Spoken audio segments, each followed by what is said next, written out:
sa mag-asawang Ana at Bong, kulang ang 24 na oras sa isang araw para maasikaso ang lahat ng pangangailangan ng pamilya, gawaing bahay at trabaho.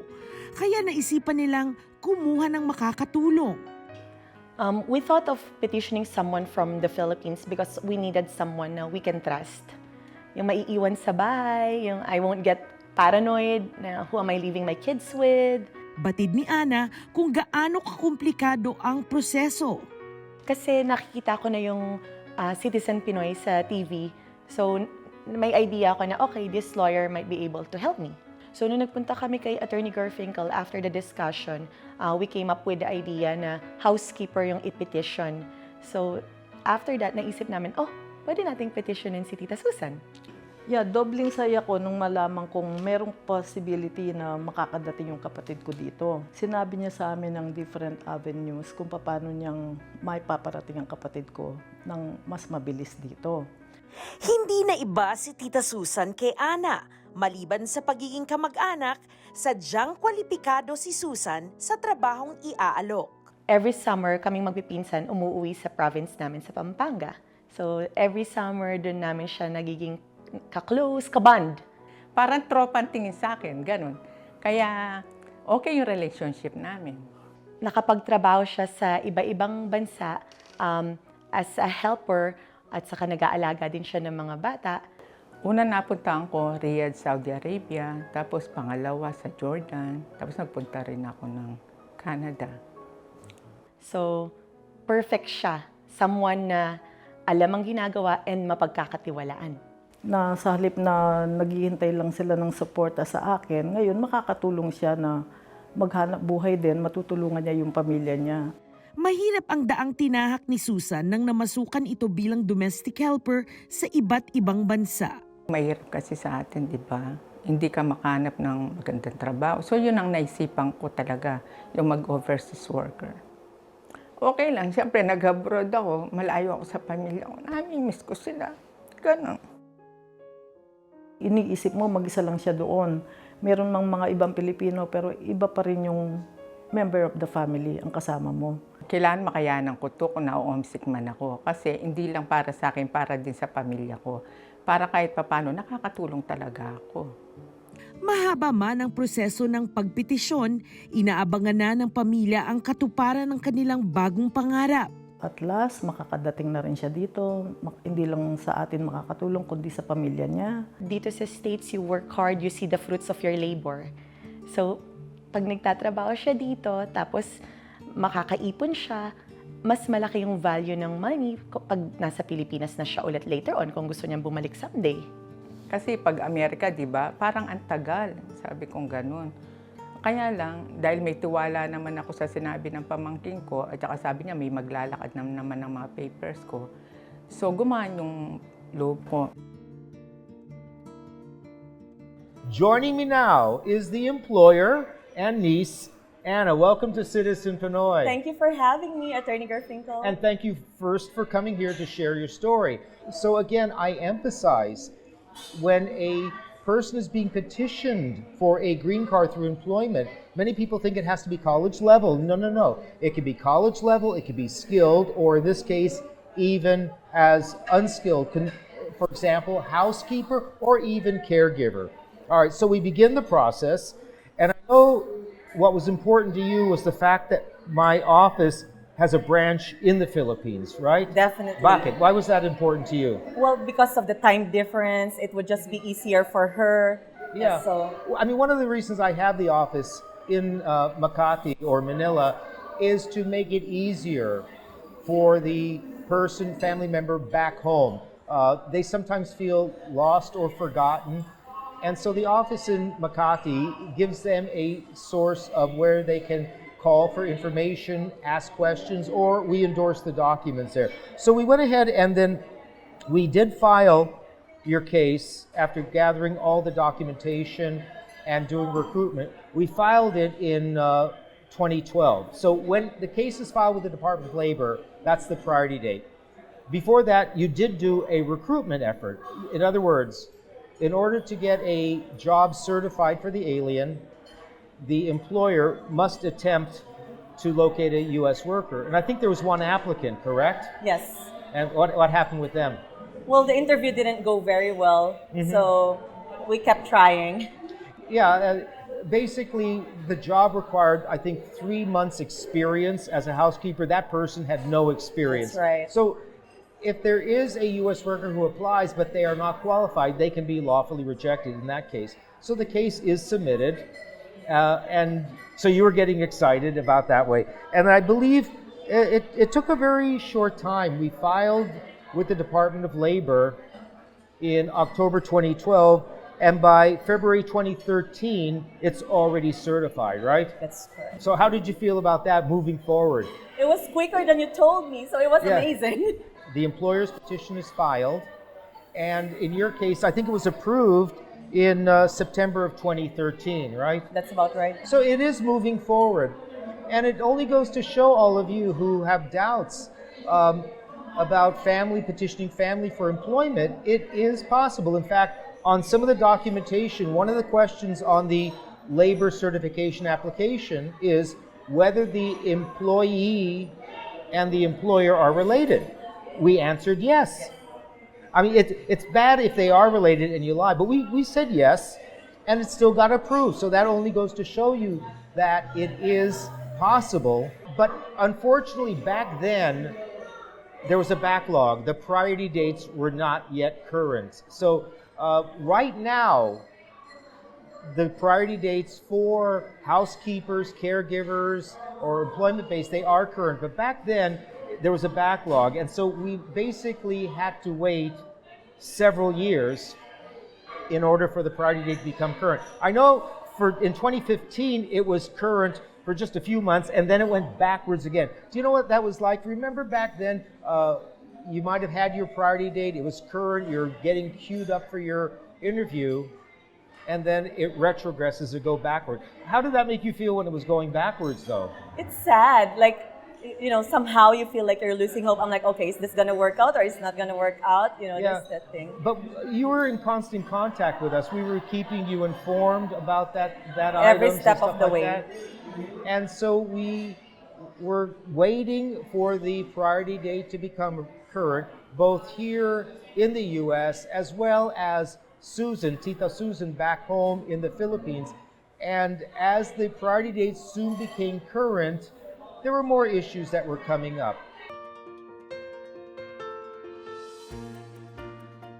Ngayong umaandar na ang proseso para sa petisyon ni Tita Susan, sunod-sunod ang mga papeles na kinailangan mula kay Ana. Wow, so many documents, but thankfully, very helpful yung office ni Attorney Gurfinkel. So basically, they just tell me what to get, at least guided kami, hindi confusing. Isa sa pinakamahirap at pinakamatagal ayusin ay ang police clearance.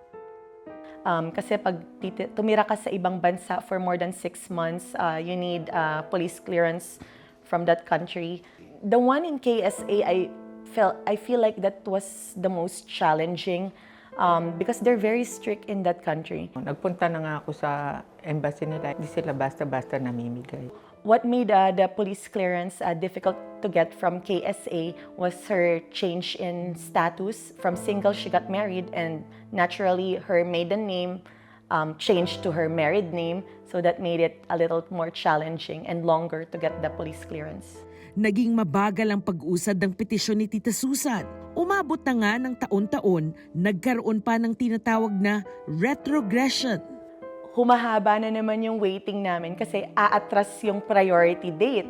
So say, for example, current na siya ngayon, tapos magkakaroon ng retrogression. It can be 1 year or 2 years. So, tagal na naman. So ang ginawa ko, habang nasa Pilipinas ako, naghintay ako. So naging busy din ako sa pagtitinda. Yun ang ginawa ko para hindi ko naiisip na kung gaano nakatagal. Kasi nalilibang din ako dun sa ginagawa ko. Buti na lang na natiling matatag ang pamilya at kailanmay hindi bumitaw. Well, I'm happy to say I didn't lose hope despite na ilang taon na yun dumaan. Kasi from the very beginning, I knew it's gonna take long because that's what we were told by Attorney Gurfinkel. Yung pag-asa lagi nasa akin, knowing na Yun naman ang sinabi ni Attorney Gurfinkel eh. So I trusted that word. Hindi ko na iniisip na yung mawawalan ako ng gamit. Basta iniisip ko, makakaalis ako. We are talking about family, petitioning family members for a green card through an employment-based petition. Joining us now is Tita Susan. Welcome to Citizen Pinoy. Thank you, Attorney Gurfinkel. What was your reaction when she was discussing with you to bring you to the U.S. to be a housekeeper? Excited ako, syempre. Very excited talaga. Very excited. Because it has to be a real job, which it is. The person, the alien, has to have experience. In this case, all that was required was 3 months experience, but Susan had far more experience than that. And so what was going on is eventually, as we were discussing before you came on, petitions approved, and we had to wait for the priority date to become current. Right now, today, the priority dates are current, meaning visas are available, but a few years ago, there was a backlog. So eventually, we were helping processing the case, but the National Visa Center was saying they needed your police clearances, right? As I said, they are necessary in order for a person to be queued up for their interview at an embassy. They must be what is called documentarily qualified, meaning the NVC request documents, you must give them. And they wanted the police clearances. And I know it was a hassle in trying to get some of the clearances, Saudi or Jordan or Canada. But my office was working with you to get her police clearances, Yes. right? I mean, we don't get the police clearances, but we work with you. You found that helpful, right? Very much Yeah. so. Yes. We didn't feel lost, so we Okay. were guided. Also, there were issues. You were working around the world under different names. And by that I mean her married name and your maiden name, right? No, there's no assumed names here, no fraud going on. But again, the National Visa Center wanted explanations and clearances in the various names so that, make sure you didn't commit crimes in one name and now you're using a different name. So eventually, you were being scheduled for your immigrant visa interview in 2019, right? Yes, 2019. And I know that before the date of the interview, my office in the US contacted you in the Philippines, right? Yes. Kasi briefing nila talaga ako bago pumunta ng embassy, US embassy. So we went over the various types of questions you could be asked.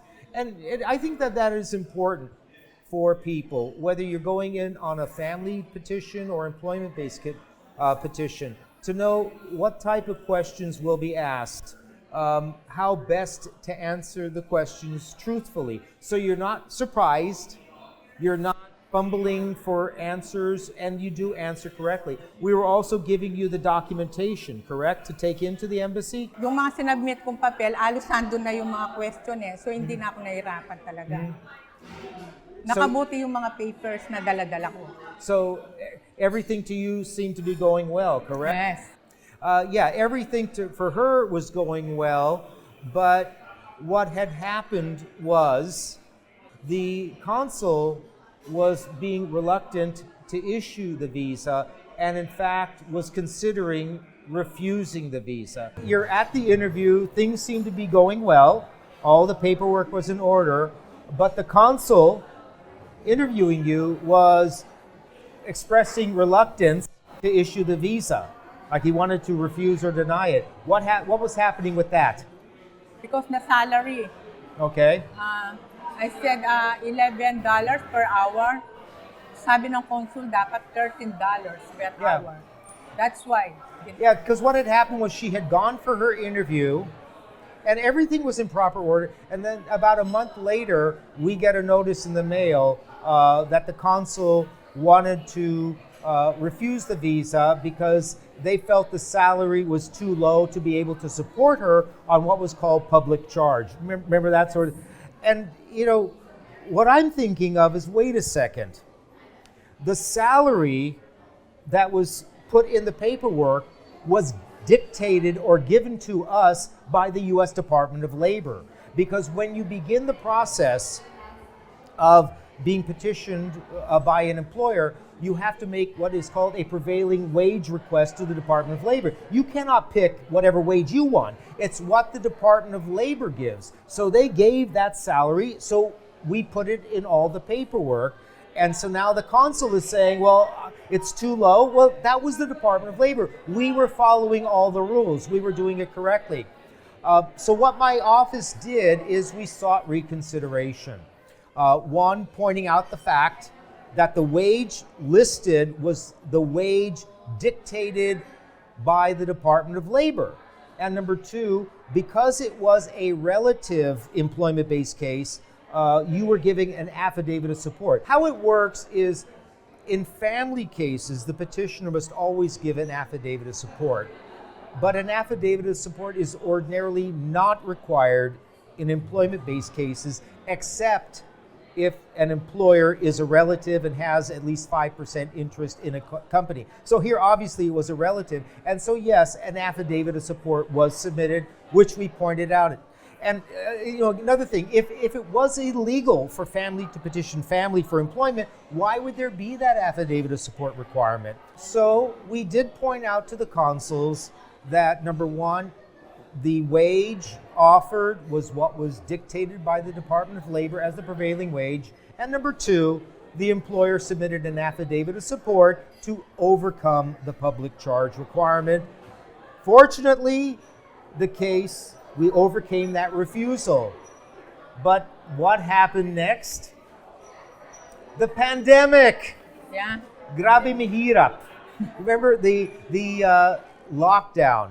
And then there was the presidential proclamation by Trump. He said no visas issued. I mean, we were near the finish line. How was that making you feel? I was so worried because we've been through a lot for many years, and for it to gone to waste, it was like hard. Yeah, and even now, for those of you out there, the embassy is opening back up again. They are starting again to accept cases and do interviews. And they're giving priority to spouses and children of U.S. citizens. Second is other family members. And last on the list is employment-based cases. And so you may be asking, employment-based cases, how is Susan in the U.S. if that sort of ban is still going on? Because what had happened was, finally in March of this year, we get a letter from the embassy, update the documents, right? Update the NBI and things like that. So how was that making you feel? There's hope again. Hope again, Pagasa. My God, we are going through an emotional roller coaster, right? And finally, your visa was issued July 2021. Inisip ko, pag nandito na ako, di mas maganda yung kita ko, makakapag-ipon ako para pagtanda ko. Kahit pa paano, meron akong savings, di ba? Tapos makakasama ko yung kapatid ko. Tagal kong hindi nakasama. My mom was like really overwhelmed. Like you can tell in her eyes. So very excited siya. Talagang maiyak-iyak siya sa tuwa. Talagang magaling sa Attorney Gurfinkel kasi yung sinabi niya totoo. Sobrang tuwa ko talaga na nakarating yung kapatid ko dito. Talagang tuwan-tuwa ako nung sinabi ni Ana, yung pamangkin na, Tita, pupunta ka nito, makakalipad ka na. Pagkaraan ng mahabang panahong paghihintay, nailagay din ang lahat sa maayos. It's good to know that you can actually petition a family member with a different form of visa. So in this case, as a housekeeper. Tita Susan is a natural. She'll fit perfectly. Although she's always gonna say, marimla, marimla, it's cold. She easily gets cold. Si Ana now can work and Bong can also drive sa school nang wala kami iniintindi dito sa bahay kasi pwede mo siyang iwanan. Ay, siyempre, less stress sa kanya yun. Hindi na niya masyadong iniisip yung mga anak niya. Maliban sa ligaya, umaapaw din ang sambahayan sa pasasalamat. We have a small family here in the States. So to have Tita Susan here with us, additional family members, so nakakatuwa. Sobra-sobra talaga yung blessing na binigay sa akin ni Lord. Kaya nga sobra-sobra ang pasasalamat ko eh. Pero mga sa dami namin magkakapatid, ako naisip niyang kunin para dalhin dito. Kaya hindi ko alam paano ko siya sasalamatan. Kulang pa yung salita, salamat para sa kanya.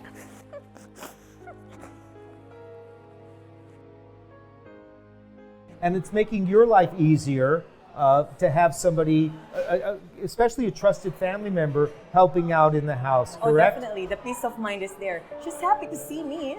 Anyway. I'm her favorite niece. Your favorite niece. And, Yes. and I guess you're even more favorite because you petitioned her as well. Masaya ako kasi yung mga anak niya, mga apo ko, sa akin na sumisiksik ngayon, hindi na sa kanya. Kasi ano sila eh, para komportable na.